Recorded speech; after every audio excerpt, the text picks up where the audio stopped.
Hi, Pastor Charlie here for New Hope Lutheran Church with another edition of Pastor Charlie's Toolbox. So, at this time of year, when we deal with a lot of snow, I thought it might be a good idea to talk about the importance of clearing snow off a vehicle.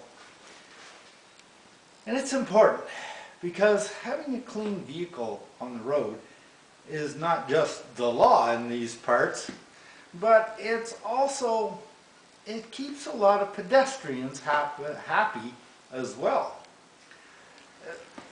There are few people who are as unhappy and frustrated as a pedestrian who's walking down the street and then you come by with your snow-covered car and a bunch of snow flies off the car and right into their face.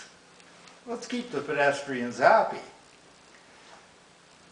And cleaning off your car is a good idea for drivers as well, because it's pretty hard to see what's going on around you when your windows are all covered in snow. So what I've done, I've assembled a collection of tools that we can use to clear snow off our vehicle. And we're going to start with your average snow brush. A lot of people have these. And brushes are pretty good for cleaning snow off. They're nice because they get into these little cracks and crevices here. And of course they've got an ice scraper on the back so you can clean the ice off your windshield. One of the problems with your average snow brush though is you can't reach all that far, especially if you've got a high roof. It's hard to do. So, someone came up with the idea of taking your average snow brush and making it extend. That works a lot better. But one of the other problems with a snow brush, though, is that you always have to kind of go like this. You can't pull it this way. It's awkward. So, somebody came up with this.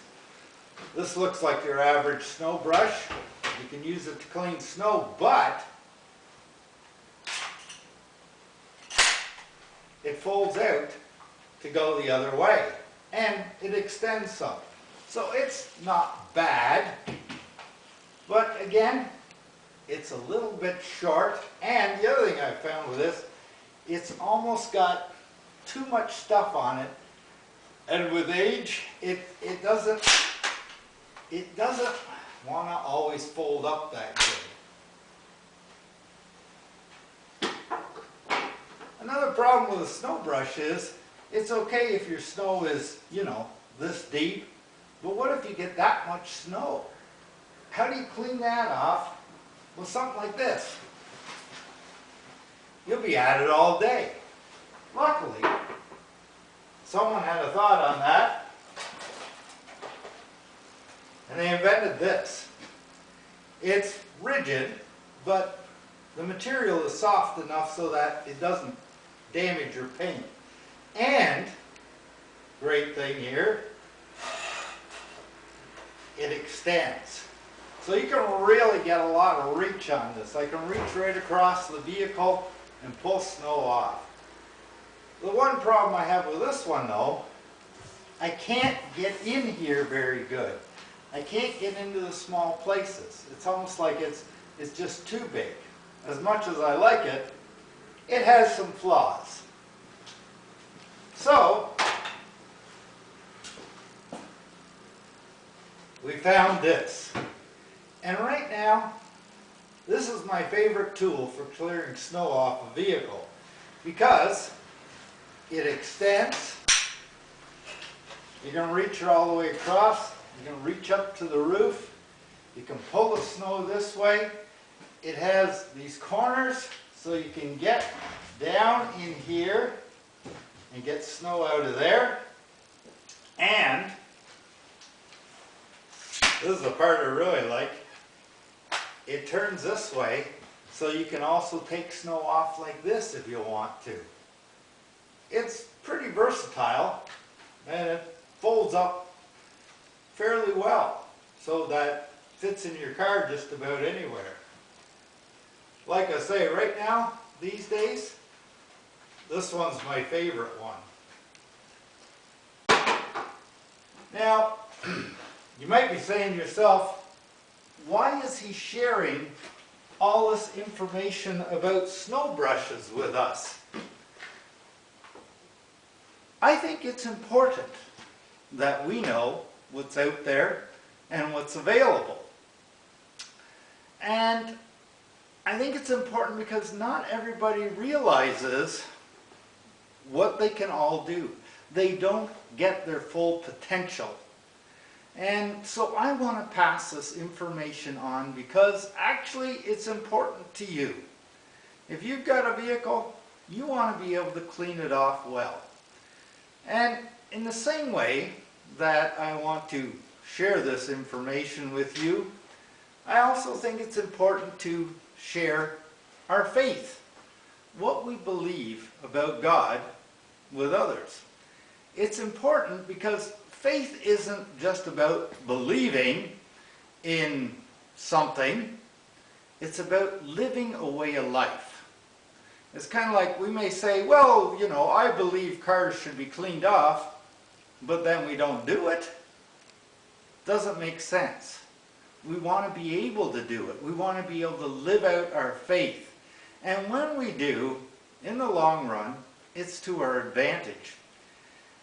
Our lesson from John 1 here, it tells us about how Jesus came into the world. In the church, we're still in the Christmas season, and John tells us how Jesus came into the world, but not everybody recognized him for who he was or for what he was doing. They didn't have the full information. And in order to share the full information with him, with other people, the authors of the Gospels, which are Matthew, Mark, Luke, and John, they wrote down the story of Jesus' life, what he did there, of his death, and of his resurrection. And in the centuries that have passed, it's been shared with millions of people. It's a way of getting information out there, information that's important to other people and for their lives. It's kind of like brushing off your car, you know. You can just clean off a little space on your windshield so you got a spot to look out and drive away. But how long is that safe for you on the road? I mean, if you can't see out the side windows, how are you going to know if a car is right beside you when you want to switch lanes?